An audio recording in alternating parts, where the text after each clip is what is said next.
साथियों, चेन्नई से कोलकाता हाईवे हो, राजमुंद्री एयरपोर्ट हो, विशाखापट्टनम में नया साउथ कोस्ट रेलवे जोन हो, विकास के प्रोजेक्ट इस क्षेत्र की तस्वीर बदलेंगे।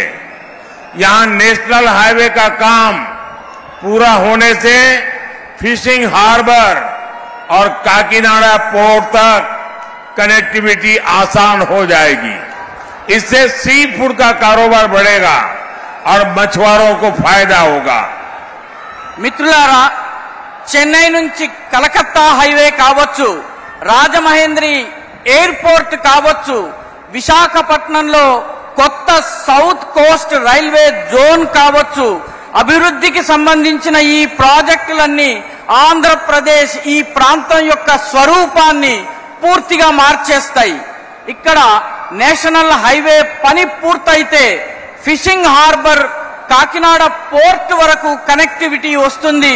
సులభతరంగా ప్రజలు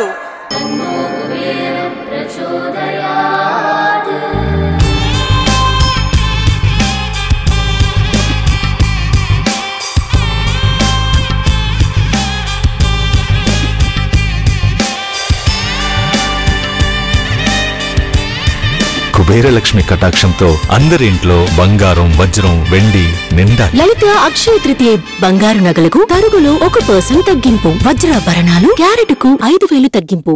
తమ సరుకును తీసుకువెళ్లగలరు. దీని ద్వారా ఈ సీ ఫుడ్ ఏదైతే ఉందో దానికి సంబంధించిన వ్యాపారం పెరుగుతుంది. మత్స్యకారులకు చాలా పెద్ద ఎత్తున లాభం కలుగుతుంది. साथियों, आंध्र प्रदेश विकास और विरासत की धरती है। यहां की पहचान एनटीआर गारू से होती है। एनटीआर गारू ने भगवान राम का चरित्र जन जन तक पहुंचाया था। अब बीजेपी ने भव्य राम मंदिर का 500 साल पुराना सपना पूरा किया है, लेकिन तुष्टीकरण में डूबी कांग्रेस ने अयोध्या में राम मंदिर का बायकॉट कर दिया। कांग्रेस का कोई नेता अगर भक्ति भाव से राम मंदिर चला जाता है तो उसे पार्टी से निकाल दिया जाता है। మిత్రులారా, ఆంధ్రప్రదేశ్ వికాసము వైభవపూరితమైనటువంటి వారసత్వ సంపద యొక్క భూమి. ఇక్కడి ప్రజల పరిచయము ఎన్టీ రామారావు గారి పేరు ద్వారా వస్తుంది.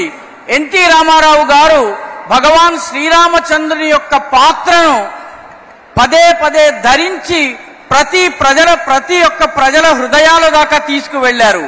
నేడు భారతీయ జనతా పార్టీ ఒక భవ్య రామ మందిరాన్ని నిర్మాణం చేసి 500 సంవత్సరాల స్వప్నాన్ని పూర్తి చేసింది.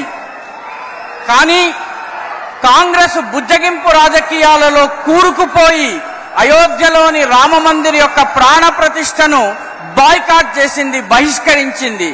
కాంగ్రెస్ యొక్క నేత ఒకరైనా రామభక్తితో రామ మందిరం దగ్గరికి వస్తే వారిని పార్టీ నుంచి తొలగించి వేయడం జరుగుతోంది.